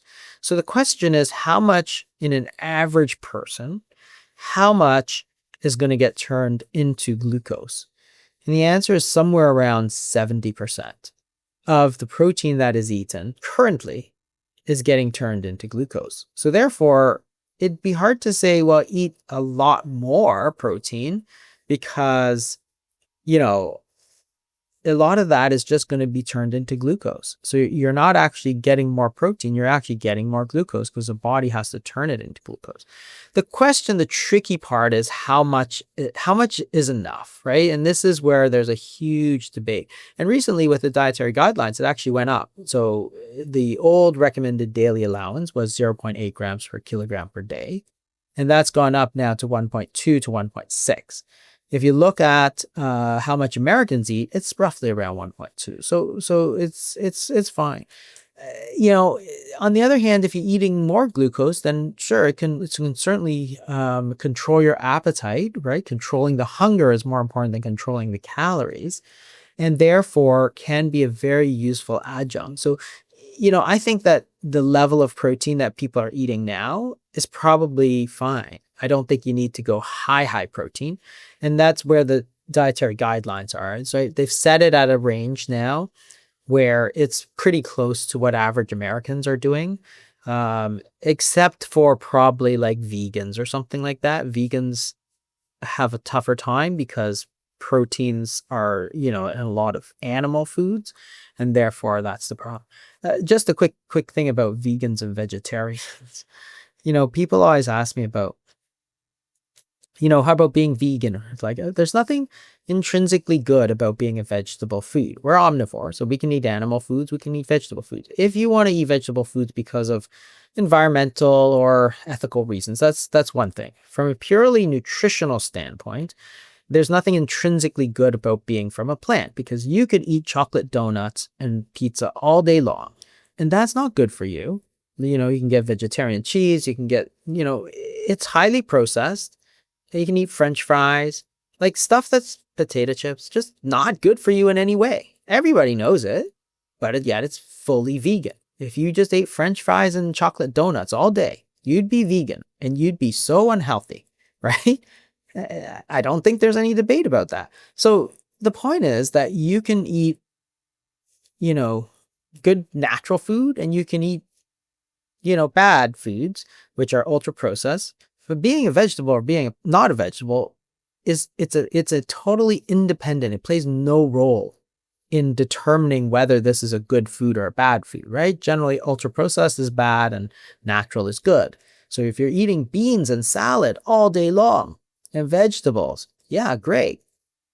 But if you're eating French fries and chocolate donuts, not great, right? So this whole vegetarian debate to me is not, it's a separate issue, but they do get a lot less protein than normal. And what you find is that they actually are at risk of a lot of, lower muscle mass, lower bone mass. They actually are very high risk of that. Again, that's been fairly well established because they're not getting nearly the same amount of protein as somebody who sort of eats everything. Because when you eat that steak, you're just getting a lot of protein. And tying this to our thesis today, lowering the insulin, on a diet like that, plant-based, vegan, vegetarian, a lot of times carbohydrates are naturally going to be a lot higher. Yeah, the problem is intrinsic to the food, actually, because the reason that vegetarians eat lots of carbohydrates is that's the way that plants store energy. So if you think about a plant, it gets energy from the sun. It stores it as carbohydrates. That's, whether it's wheat or potatoes or rice, it stores that energy as carbohydrate. Animals don't do that. So cows don't store energy mainly in the form of glucose. They store it mainly in the form of fat. So when you're eating animal foods, you're eating mostly proteins and fats. When you're eating plant foods, you're eating mostly glucose because that's just the way they are. Plants store energy as glucose. Animals store, energy as fat. Right? So animal foods, like what are some super high carb animal foods, right? It's hard to think of them, like the steaks and the chicken and the fish and the milk and the cheese. And is it high in carbs? Like none of that really. You can have certain vegetables that are higher in fat, so coconut and avocado and stuff, but a lot of them, like rice and potatoes and wheat, are high in carbs. So when you have nations like India, where they're largely vegetarian for religious purposes, you wind up with a lot of diabetes. But that's just the nature of the foods they're eating. They're eating a lot of glucose. That's because they're vegetarian, right? So I'm not pro or con. Like if you want to be vegetarian for ethical reasons, then do so. I don't care. I'm more interested in the science of the whole thing. Are you pro or con when it comes to the other end of the spectrum, an all meat diet? Again, I think it can be a very healthy diet, actually. I don't think that there's any problem with eating mostly meat. I don't think it's actually the easiest diet to follow. Like, I enjoy a lot of vegetable foods, right? I love eggplant, for example. It's like, would I want to cut it out? No. Do I have to cut it out? No. So it's like, why would I want to?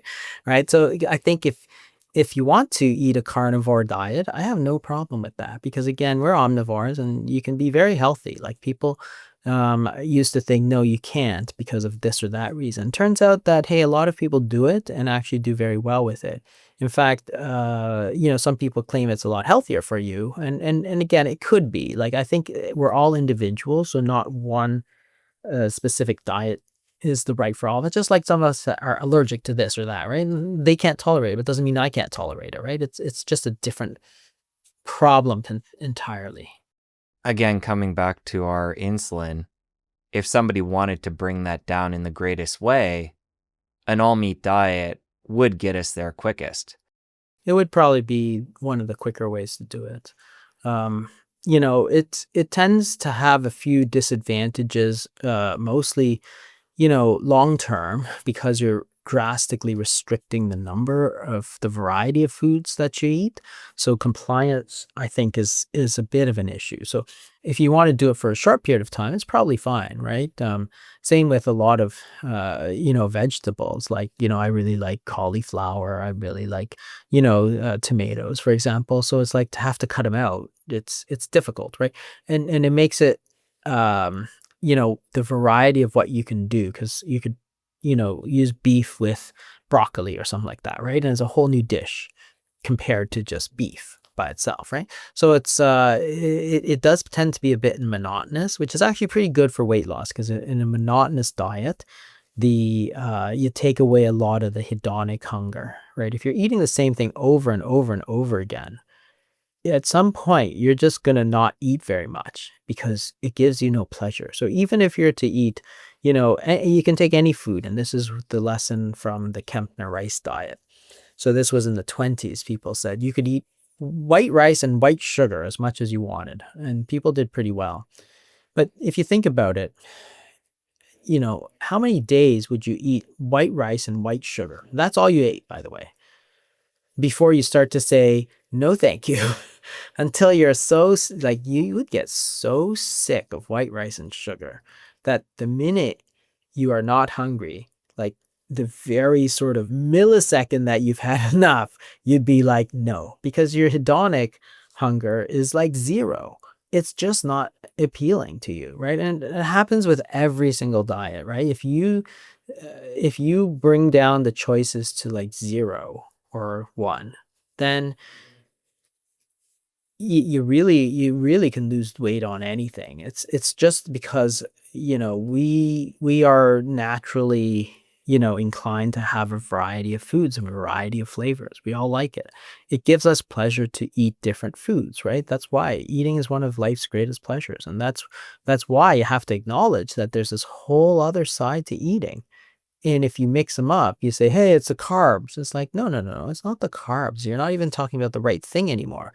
If all you're eating is white rice and sugar, then yes, you're not getting a lot of carbs, but you've really cut down all your other, pleasure of eating to 0 or even negative. Like you might be disgusted by what you're eating, right?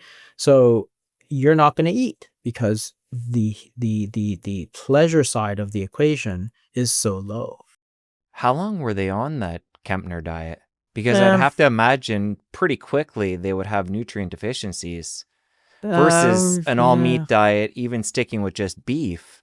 The nutrient density there is just so high in comparison. I'd have to look at it. It was in the 20s and 30s. They had these studies on the Kempner rice diet. Somebody always brings it up, and I'm always like, if you think it's so good, you use it on your patients, right? It's like, go ahead, be my guest, right? They'll get better. They just won't stick to it. Not if they have a choice, right? So I think it was like weeks and weeks of this diet. It's like, I think I'd be sick of white rice and sugar in like a day and a half, right? I don't like white rice and sugar that much. You brought up the new dietary guidelines and how they up the protein. Zoom back and talk about that as a whole, the good and bad. Yeah, on the whole, I think it's a huge step in the right direction. And honestly, if you look at the old food pyramid, so there's this old food pyramid which has at the bottom, which is the 6 to 11 servings, and they have pictures of like bread and rice and potatoes. It's all refined carbohydrates, right? So it's not only just carbohydrates, but it's highly refined carbohydrates, right? Which is, two things that are sort of really against you. And so the old food pyramid was just really, really bad from a weight loss standpoint, right?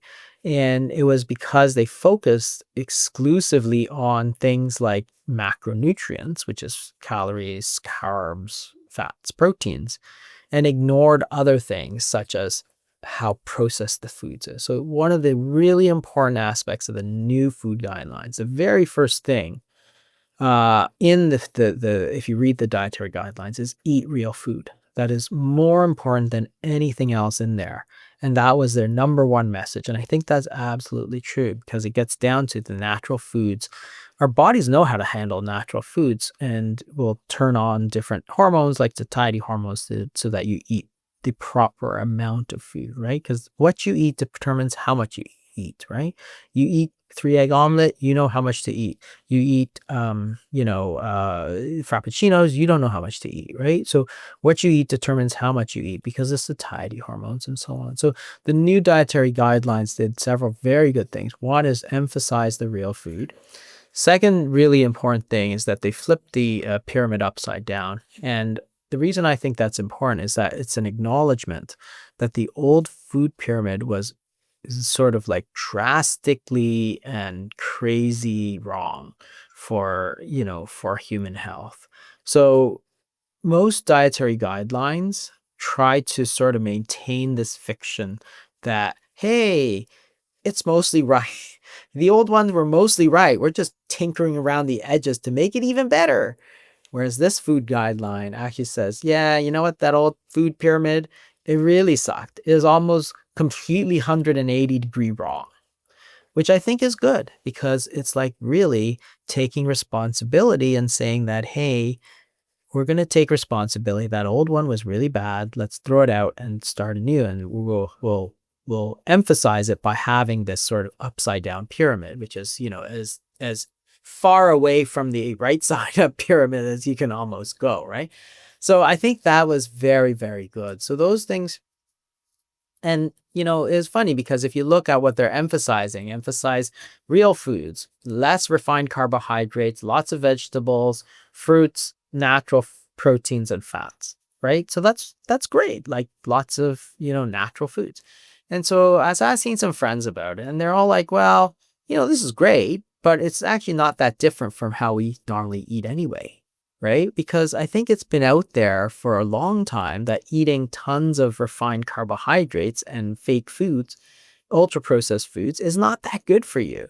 Right? So we're just acknowledging what, what everybody already knew. Don't eat 6 to 11 slices of bread a day. Who thought you could lose weight eating 11 slices of bread a day? Right? That's insane. Like you'd be crazy to do that. So on the whole, I think it's very good. So a lot of the stuff they talk about, on the bad side, some of the old stuff didn't get changed, which I thought should have probably gotten changed, which was the limit on saturated fat. So there's still this 10% of calories. There's still this thing that says you should limit your calories kind of thing. There's some statement in there about calories, which I think is completely not in keeping with good science.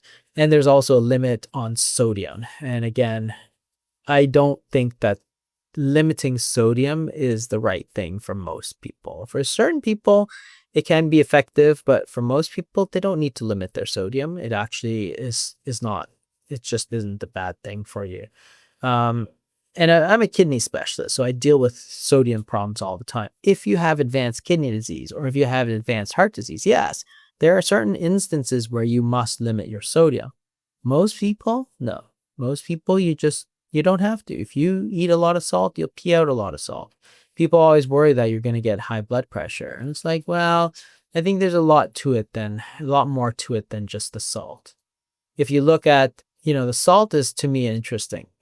Because if you look at different places in the world, you say, okay, let's name the place with the highest salt intake per capita. It's actually like Japan. like they're not that unhealthy. They're actually super healthy, right? So if you're saying that salt is such a super important thing and they're eating more salt than practically anybody in the world because of all their soy sauce and their pickled vegetables, and they live by the sea, so their seaweed has salt.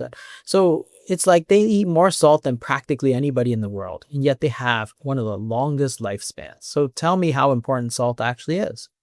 And then you look at like the number 2 and 3 and so on, like Scandinavia is like also way up there in salt. And again, I think it's because of salted fish and all this sort of stuff that their traditional foods are. So again, same thing. If salt is actually that important, why are we seeing all these countries that eat tons and tons of salt yet have one of the longest lifespans in the world at the same time? It just doesn't make any sense. Maybe it's not that important, and the reason we should focus on it is because you have to have data, right? And the Institute of Medicine a few years ago, they launched this whole thing, this whole review in 2015, I think, so almost 10 years ago, looking at the studies of salt using not blood pressure and stuff, but heart disease and mortality and so on. And they really just didn't find any link between salt intake and any of those. So I think that was probably could have been dealt with. It's not that big a deal, but I would say that it's probably not warranted.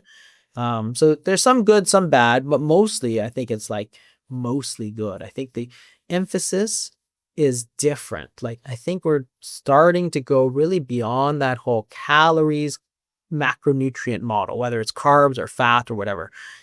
It's the processing. That's actually a really important topic that we have to be discussing. All right, so you've made it clear ultra-processed foods are off the table.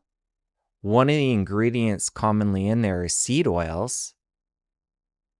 Obviously, if it's a ultra-processed food, you're not for it. But outside of that, there's this whole camp of people that are saying, independently of carbs and sugar, that's negatively impacting insulin resistance. Talk to that and beyond with seed oils. Yeah, I'm not entirely sure where the truth really lies. So I think seed oils are generally bad because I think they're highly inflammatory is actually my feeling. So if you think about saturated versus unsaturated fats, saturated fats are so-called because their carbons are saturated with hydrogen and therefore they're less reactive. A polyunsaturated fat such as canola oil or corn oil or something has a lot of these unsaturated sites, so therefore it's actually highly reactive. So when stuff goes rancid, that's mostly because of unsaturated fats. Saturated fats like butter, don't go rancid nearly as quickly because they're much more chemically stable. So I think when you're eating a lot of unsaturated fats and seed oils, basically, you're getting a lot of that into your body, which puts it into the cells and all that, right? It uses it to make other cells. But they're actually, I think, a little bit hard. Now, a lot of the pro seed oil camp points to a lot of data that says, well, it's been used a long time, it's pretty safe and stuff. That might be so. So I'm not super against it. But to me, I'm always a little bit worried that there's reasons why seed oils might be highly detrimental. And the main reason that we switched to them was this whole heart health idea. And a lot of that data is just not very good. So, you remember in the 70s, people were encouraged to switch to margarine. That was basically the whole saturated versus unsaturated, whereas butter versus margarine, right? So you had butter, which is a lot of saturated fat, and then you had margarine, which is mostly unsaturated fat. So they said, well, this is heart healthy, bestselling, and all this sort of stuff, right? Turns out the margarine was it was horrible, horrible stuff. It turns out they were a lot of trans fats, which were not known because they sort of bubble the hydrogen into these unsaturated fats to make partially hydrogenated fats, which turned out to be very, very bad. And because I think they're highly inflammatory and caused a lot of heart disease. So they were actually causing something on the order of 100,000 excess cardiac deaths a year because of margarine, which is super ironic when you think about it. So the very food that we were told to keep our heart healthy turned out to be chock-a-block full of this is margarine. Margarine turned out to be chocolate block full of trans fats that were causing heart disease. Like, think how ironic that was. The Heart Association, doctors, dietitians, magazines, everybody in the 70s and 80s, don't eat butter, eat margarine, eat margarine, eat margarine, because it's going to save your heart when it's actually killing your heart. So this whole idea is that, to me, if you really want to know what to eat or have a good idea, just see what they used to eat, because they've been eating it. If they've been eating it for, you know, 10,000 years, then it's probably not that bad for you. Like coconut oil. It's like if they've been eating coconut oil, which humans have been eating it, and butter and natural like animal fats for, 10,000 years, then it's probably okay. It's probably not that unhealthy for you, right? It's because if it was a really bad idea, like margarine, it would get found out in like 20 years, right? Or the low fat diet, which was a really bad idea, right? Cutting out all the nuts and olive oil and avocados and all that sort of stuff. Really bad ideas. They'll get exposed. But if people have been eating these natural foods for 10,000 years, well, you can be reasonably sure. So I always tell people not to eat either saturated or unsaturated. I don't say that. I say eat natural fats. So any fat that comes from nature, so olive oils, avocados, coconut oil, butter, they're probably okay. Why? Because people have been eating them for 10,000 years and not getting any problems that we know of. But if you start eating foods like seed oils, they haven't been around that long. They've been around for 50 years, 60 years maybe. So really since the 80s. And are they associated with harm? Well, we don't know. They might or might not be. So I'm sort of in the middle on this. I'm not 100% sure that it's detrimental to human health. But on the other hand, if you ask me what I eat, I eat almost no, like I don't cook with any seed oils. Like I use butter and olive oil almost exclusively when I cook. What's the rest of your diet look like these days? Well, it's a mix. I mean, I mix in sort of a lot of vegetables, eggs and fish and meat and stuff. I do eat some carbohydrates as well, but I try to mitigate it a little bit by not eat. So it's not that I eat zero carbs, but I eat like a whole lot less than I used to. Like I used to eat a lot of carbs because, growing up in the low fat 80s, you're talking about 55, 60% of the diet was carbohydrates. That was a goal.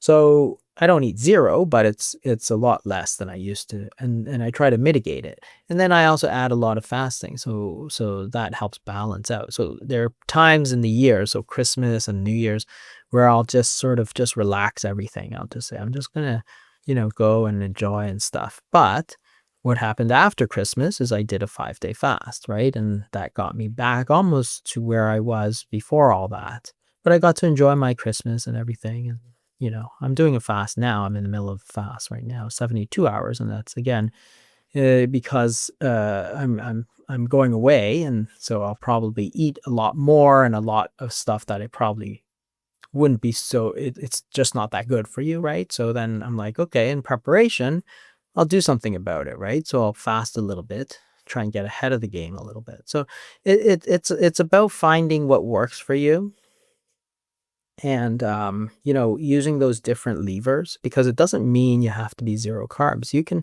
mix in some fasting. You can mix in the things like meal timing and walking after meals and food order and all these sort of tools so that you find something that adjusts the right way to you.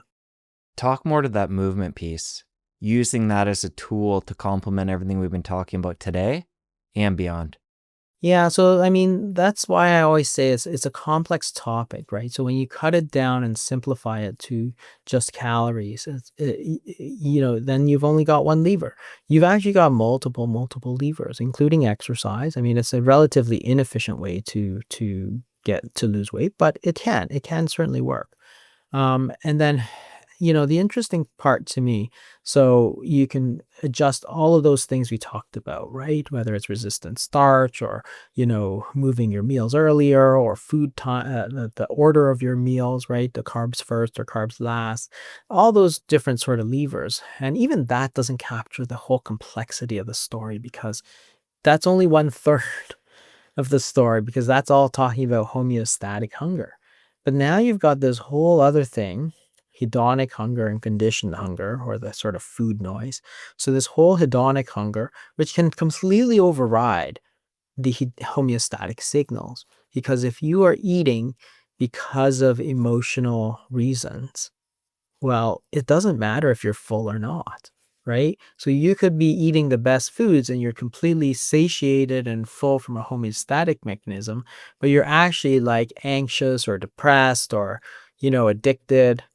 And then you wind up overriding that the homeostatic hunger is sated, but it's completely overridden by this hedonic hunger. And that's where the ultra processed foods is one of the most important topics there because ultra processed foods are designed to be maximally pleasurable, right? They don't leave it to chance. I mean, we've all read those books about, salt and sugar and fat and bliss points and all this sort of stuff. They're engineered to give you maximum pleasure. Part of it is because they're engineered to be absorbed very quickly. You need that big spike in the glucose because that's what gives you maximum pleasure. It's just like anything. If you're smoking, you inhale it, right? You smoke it till it gets into your lungs, which goes into your blood vessels. If you eat tobacco, like tobacco gum, it's way less pleasurable. That's why you use nicotine gum to wean yourself off of smoking. Or if you're taking cocaine, you sniff it so it goes into the blood vessels of the nose. You don't eat cocaine, right? Marijuana, you smoke. Heroin, you inject, right? All of these things because it goes directly in. It's the speed of absorption that's critical for these ultra processed foods. So when they take this food, they break it down, they pre-digest it so that when you eat it, it basically melts in your mouth and goes instantly into your bloodstream as fast as possible. And that's going to give you the maximum pleasure. And that's where the ultra processed foods are highly, highly dangerous. And sometimes they flip right into addiction where people can't actually stop. And it's always interesting to me because if you look at these shows, like, those 1,000-pound person shows, right? The people are clearly addicted. Like it's obvious, right? They're eating all this food and they know it's killing them, but they can't stop eating it. That's practically the definition of addiction. The problem is addiction. And people say, well, you can't eat zero food. I'm like, no, that's not the point. If you are addicted, you have to see what you're addicted to. So when you think about what people are addicted to, they say, I'm addicted to bread. I'm addicted to sweets. I'm addicted to chocolate. I'm addicted to pizza. What do they have in common? Well, they're all ultra processed foods because you get that massive quick spike in glucose and insulin. Does anybody ever say, I'm addicted to eggplant? It's like, I don't think I've ever heard that in my whole life. I'm addicted to eggs. I'm like, I don't think so. I love eggs. I love eggplant. I'm not addicted to either one. It's not like I'm going to keep eating eggplant even though I know it's killing me, right? It just doesn't happen. I'm addicted to salmon. Who's addicted to salmon? I love salmon. Doesn't mean I'm addicted to it in any way, but I could easily be addicted to things like, potato chips and cheese puffs and all of that. Very, very easy. Sugary cereals, very easy, right? And you see what these people are eating and see, they don't see that they're eating wrong because they're like, but the carbs are fine and it's this and that. It is on the label. It says it's, good for you. It's like, no, it's an ultra processed foods and you're addicted to it. So you don't need to stop all foods. You need to stop those foods that you're addicted to. So the point is, like, if you're addicted to alcohol, it doesn't mean you don't drink green tea. So if you're addicted to sort of ultra processed carbohydrates, why do you need to stop eating beef? You don't. You can eat beef. And I think that sometimes some of these people who got very, very heavy, when they started to eat either low carb or carnivore or whatever, they really started to, because it was the ultra processed carbohydrates that they actually were addicted to. When they cut it out, treating it with sort of abstinence, that's when they got a lot better. Not necessarily because of the homeostatic hunger, but because of the hedonic hunger, the food addiction. And the thing about addiction is that it's very clear. You need abstinence, right? So this is where, logic sort of breaks down. Say you're addicted to alcohol. Would you ever say to that alcoholic, "Oh, everything in moderation. Just have a half a drink." Like, you'd be like the worst AA sponsor ever, right? You'd be like, "Get out of here. You're useless." So if you have somebody who's addicted to ultra processed foods and ultra processed carbohydrates, why do you say, "Hey, it's only a few calories. Take a few, moderation"? It's like, no, because if you are addicted, you will take a few and you will not be able to stop. That's an addiction. If somebody's addicted to smoking, do you say, "Hey, just have a few, everything in moderation, it's fine"? No, that'd be the worst advice ever. Yet when it comes to food addictions, we think, "Oh yeah, that makes sense. Everything in moderation." It's like, what are you talking about? If the problem is addiction, treat it like an addiction. You can't treat it like some other problem, right? That's what I mean. You have to get to the heart of the matter. Like, why are you eating what you're eating? Right? Is it hedonic hunger? Is it conditioned hunger? Is it that food noise? Is it the homeostatic hunger? Only then can you actually identify your problem and then design a treatment plan that gets you to where you need to go. You made it clear you're a fan of natural fats. You also talked about the fact that the current dietary guidelines, the new ones, still have a cap on saturated fats. Do you see any reason for yourself or others to try and tame down the amount of high quality fat we're eating? No. I see no reason. I just see no reason why we would have to. Like, it. I haven't seen any data. The biggest study, epidemiologic study, was called the Pure study, Pure. So the Pure study looked at multiple countries, and it was like, I think there's like 400,000 plus people. It was a huge, huge, humongous study, like the biggest study ever. And when they looked at the sort of how much saturated fat or total fat people ate compared to heart attacks and deaths and all that, there was really no relationship whatsoever. And then, if you think that saturated fat causes heart disease, then show me the data, show me the study where they've randomized people to, very little saturated fat versus very high, the normal saturated fat, and then followed them and shown a difference. And the thing is that they actually did that study. It was in the Framingham data.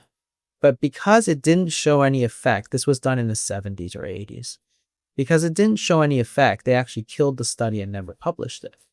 So it's like, okay, so this data that you want, which is to say that eating more saturated fat is going to cause heart disease. Your own study couldn't show it, so you killed it. So there's no data there. And even so, then you have to go to secondary data like epidemiologic studies. And the biggest epidemiologic study in the world, which is the Pure study, published in the Lancet, so a very reputable journal, shows no relationship between how much saturated fat you eat and heart disease. So what exactly are you basing this evidence on? Like, just because you've always said that? Just because you don't want to admit you're wrong? Is that it? Is that the only reason this is in there? Truthfully, I think that is the only reason it's in there, but I don't actually know.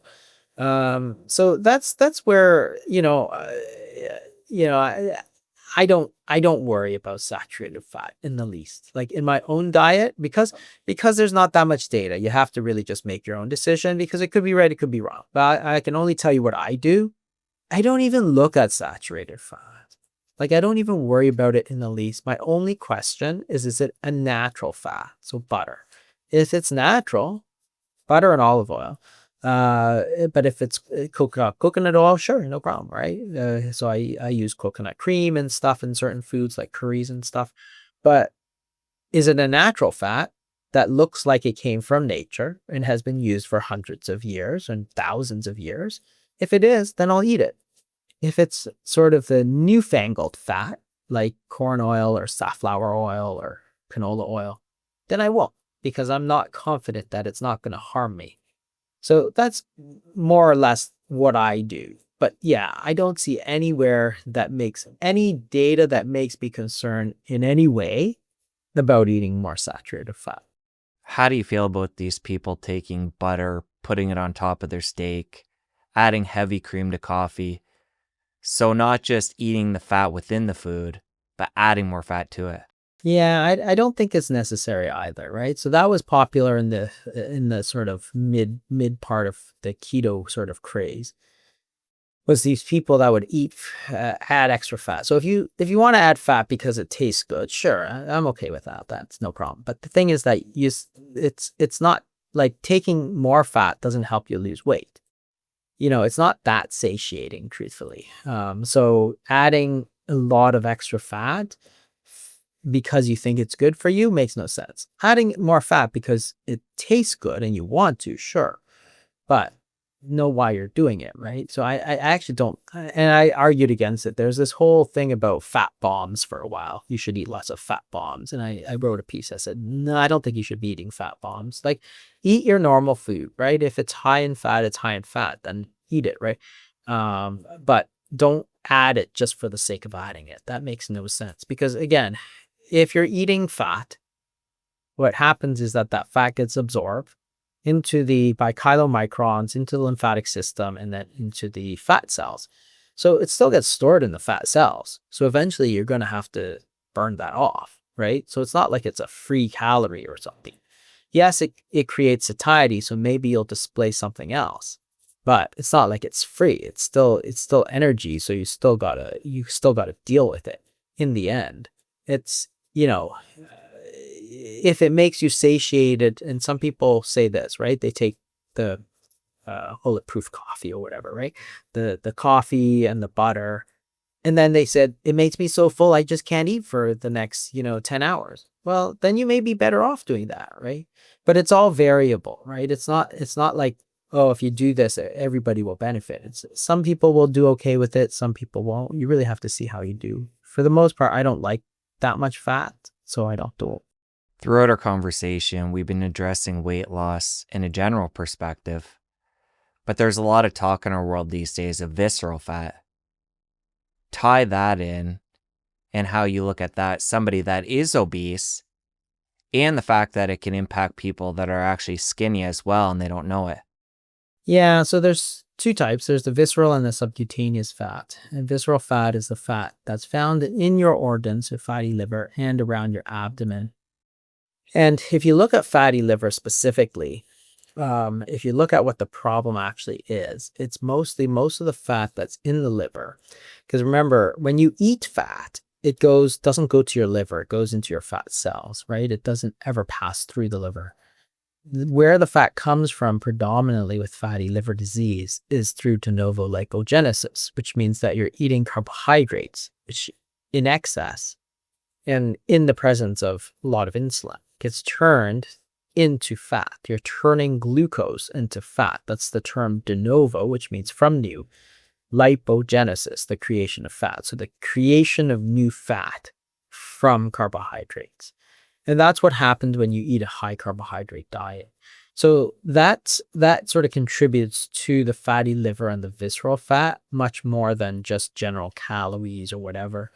Because if you eat a lot of fat, then it doesn't go to your liver. So a lot of it will get stored in fat cells, which is subcutaneous fat. So yes, you may still be heavier, but it's going to be subcutaneous fat rather than the visceral fat. And that's why cutting down the carbohydrates and, cutting down the insulin, reducing your insulin levels is actually quite important for fatty liver disease, for visceral fat, and, for general health. Earlier, you brought up green tea. Let's talk about why you're such a big fan, and then other drinks that are either neutral or positive when it comes to living this lifestyle? Yeah, so green tea is sort of got a number of benefits. So one is it affects this hormone called COMT. So COMT breaks down adrenaline and noradrenaline. So when you inhibit COMT, you don't break down the adrenaline, noradrenaline. So you actually have slightly higher levels of sympathetic tone. So again, that higher level of sympathetic tone decreases hunger by pushing down that thermostat, right? Just like nicotine, it also increases your sympathetic tone. So green tea, by inhibiting COMT, does the same thing. So that's going to be an advantage because you can measurably reduce somebody's hunger level when they drink a lot of green tea.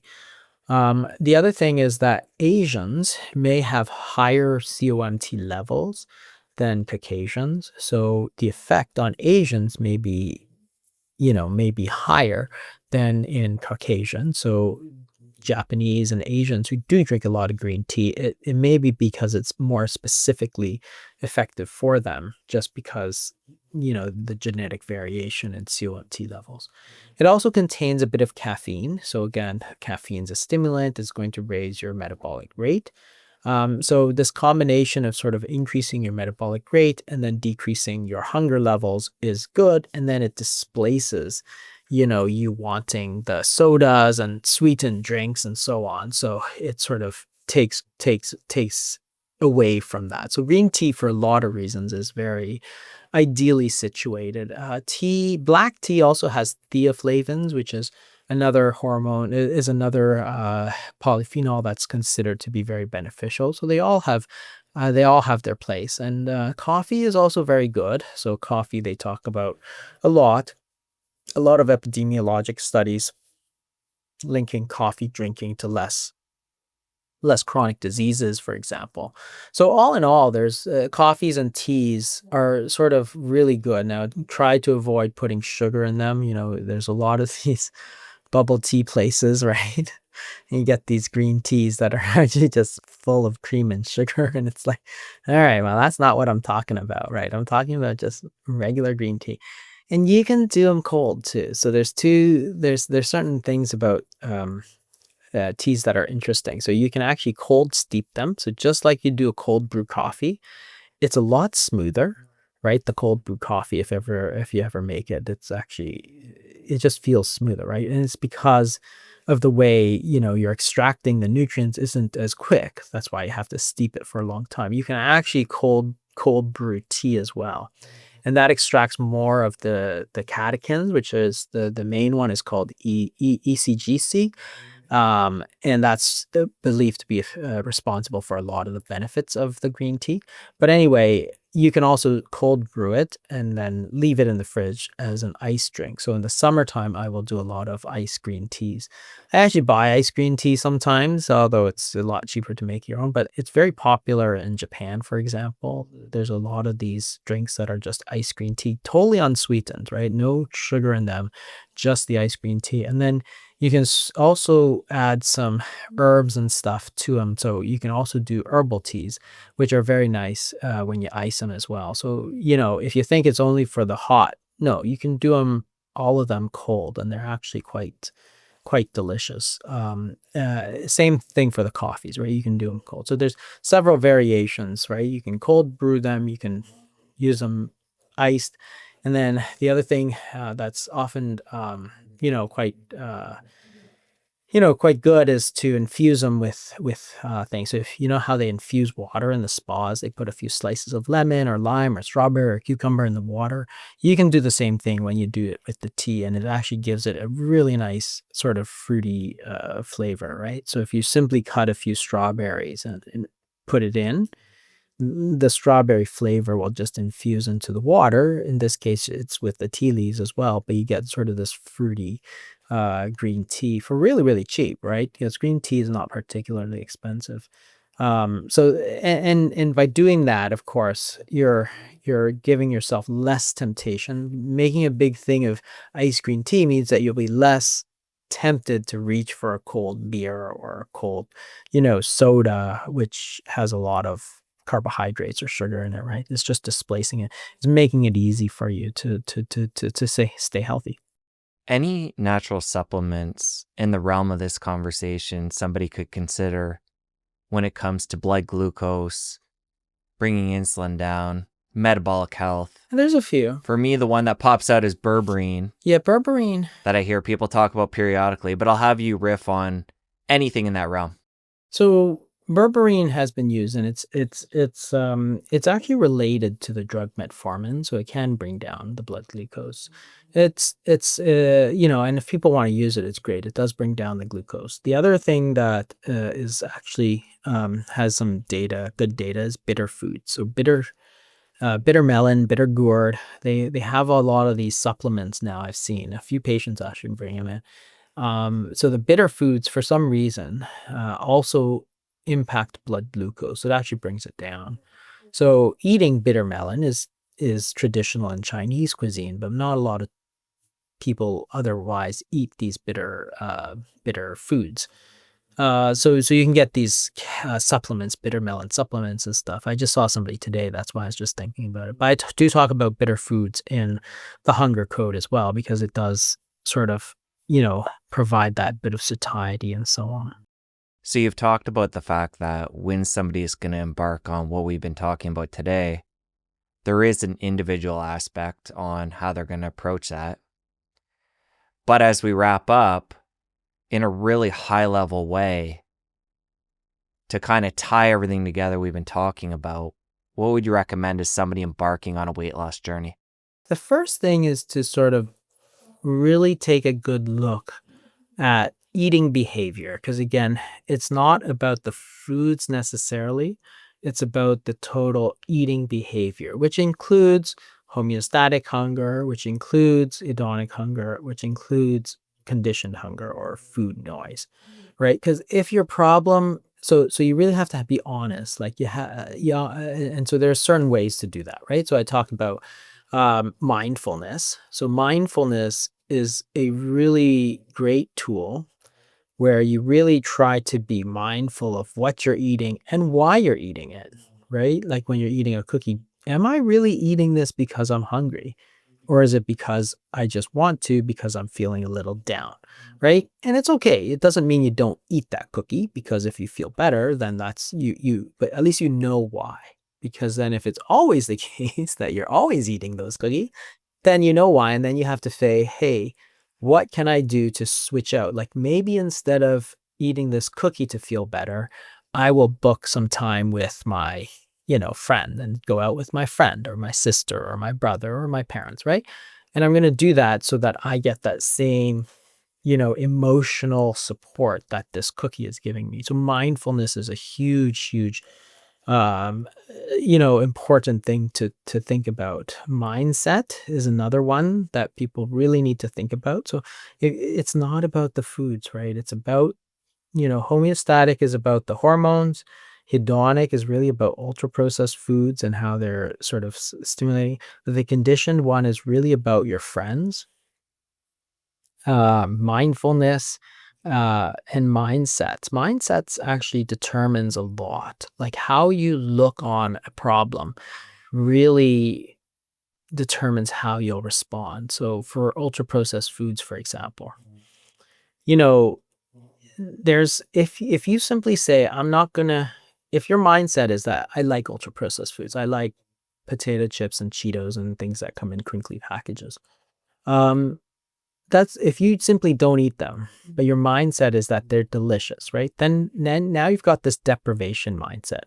I'm not eating them because they're not good for me, but I really want to, right? So that's hard. You're always fighting yourself. What you need to do is change your mindset. So if you simply repeat to yourself all the time that, oh, these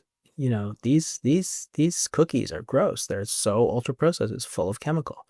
Over time, you're going to, if you keep repeating that to yourself, eventually it takes over. And then when your mindset becomes these, packaged foods are gross because they're full of chemicals, now you don't want them.